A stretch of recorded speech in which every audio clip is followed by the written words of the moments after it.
ሰላም ጤና ይስጥልኝ ውድ የቻናላችን ተከታታዮች እንደምን አላችሁ? ዛሬ በአማራ ምድር ያገዛዙ ጦር ታሪክ የማይረሳው ውርደት ገጥሞታል።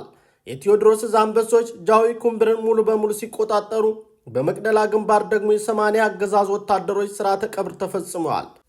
ወግዲ ወረዳ በመብረቅ ክፍለ ጦር ተከባ ያገዛዙ ጦር መውጫ መግቢያ አጥቷል። ዲሽቃ ሞርተርና ስናይፐርን ጨምሮ በፋኖ የተመዘገቡ ድሎችን ዝርዝር መረጃ ይዘናል። አብራችሁን ቆዩ። ሰበር ዜና ጃዊ ኩምብር በፋኖ ተያዘች። የቴዎድሮስ አንበሶች የጥምር ጦር ድባቅ መተው ዲሽቃ ብሬንና ስናይፐርን ጨምሮ በርካታ ምርኮ ማግኘታቸው ተመዘገበ።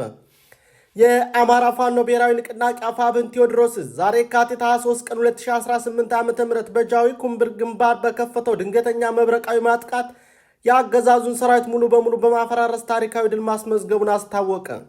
በቴዎድሮስ ስር የሚገኘው ጀግናው ክፍለ ጦሮች ባደረጉት የተቀናጀ ወታደራዊ ጥቃት በጃዊ ኩምብር አካባቢ ሰፍሮ የነበረውን የአገዛዙ ጦር መውጫ መግቢያ አጥቶ ተቀጥቅጧል።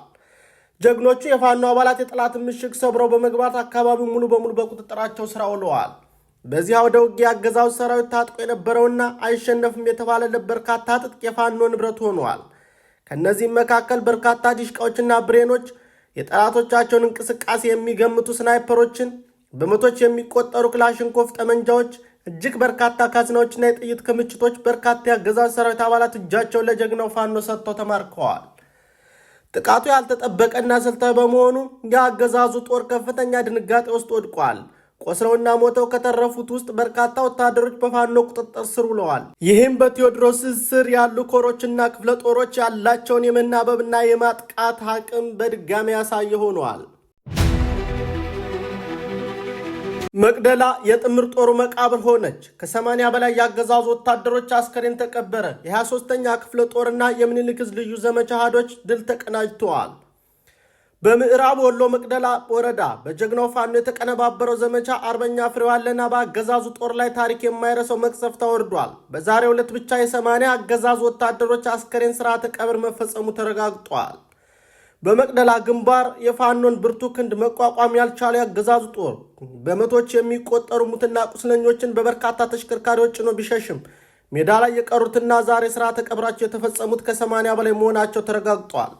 ይህም አገዛዙ በመቅደላ ምድር የደረሰበትን የሰው ኃይል መገረብ በግልጽ ያሳያል። የሚኒልክ ልዩ ዘመቻ ሰራዊት የንጉስ ሚካኤል አሊኮር መቅደላ ክፍለ ጦርና የልጅ ኢያሱ ኮር 23ኛ ክፍለ ጦር በጋራ በወሰዱት እርምጃ እስካሁን የተረጋገጠው ምርኮ ዝርዝር 2 ሞርተር 82 ሚሜ፣ 7 ብሬን፣ 6 ስናይፐር፣ በመቶች የሚቆጠሩ የነፍስ ወከፍ ክላሽንኮቭ መሳሪያዎች በፋኖ እጅ ገብተዋል። አሁንም በአካባቢው ያለው ትንቅንቅ የቀጠለ ሲሆን ጀግናው የፋኖ ሰራዊት የቀረውን የጠላት ኃይል እያሳደደ እርምጃ በመውሰድ ላይ ይገኛል። የተሟላውና ዝርዝር ውጤቱ በቀጣይ በምኒልክ የህዝብ ግንኙነት መምሪያ በኩል ይፋ እንደሚደረግም ታውቋል። የመብረቅ ክፍለ ጦር በደቡብ ወሎ ወረዳዎች መጠነ ሰፊ ማጥቃት ከፈተ። የብርሃኑ ጁላ ሰራዊት በመቀመጫ ቦታው ተከቦ አጣብቂኝ ውስጥ መግባቱ ተገለጸ። ምኒልክ የንጉስ ሚካኤል አሊኮር ስር የሚገኘው መብረቅ ክፍለ ጦር የካቲት 21 ቀን 2018 ዓ.ም ምሽት 5 ሰዓት ጀምሮ በወግዲ ወረዳ ሰፍሮ በሚገኘው የአገዛዙ ጦር ላይ የተቀናጀ ብርቱ ማጥቃት በመሰንዘር ድል እያስመዘገበ መሆኑን አስታወቀ። የክፍለ ጦሩ አባላት በታቀደ የቆረጣ ስልት ጠላትን ግራ በማጋባት በተለያየ አቅጣጫዎች ጥቃት ሰንዝረዋል። አደነ ሀብት ነውና ነብሮ ሻለቃዎች በሸመኔ ያጌ፣ ቦርቦር እና የጉርባ አቅጣጫዎች የጠላትን እንቅስቃሴ በመቁረጥ ድንገተኛ ጥቃት ሰንዝረዋል። አሳምነው ሻለቃ ምድር ገበያ በተባለ ስፍራ በወሰደው እርምጃ በርካታ ያገዛዙን ታጣቂዎች ደምስሰዋል። በአሁኑ ሰዓት ውጊያው በአቡየ ጉርባ፣ ያጌ፣ ሸመኔና ምድር ገበያ አካባቢ ግለቱ ጠብቆ ቀጥሏል። የወግዲ ወረዳ በአሁኑ ወቅት በፋኖ ኃይሎች ተከባ ትገኛለች። በአገዛዙ ሰራዊት በኩል ከፍተኛ የመንፈስ መላሸቅና የመሸነፍ ስሜት እየታየ ሲሆን አባይ አስገብቻለሁ ሲል የነበረው ኃይል አሁንም መውጫ አጥቶ በከፍተኛ ጭንቀት ላይ ይገኛል። የአካባቢው ነዋሪዎች እንደሚሉት ውጊያው እጅግ ጠንካራና የከባድ መሳሪያ ድምፅ የሚሰማበት ነው። የፋኖ ኃይሎች በየአቅጣጫው የበላይነት ይዘው እየተንቀሳቀሱ ሲሆን የአገዛዙ ጦር ከፍተኛ የሰው ኃይል ማጣቱንና ቀሪው ኃይልም እጅ እየሰጠ መሆኑን መረጃዎች ያመላክታሉ።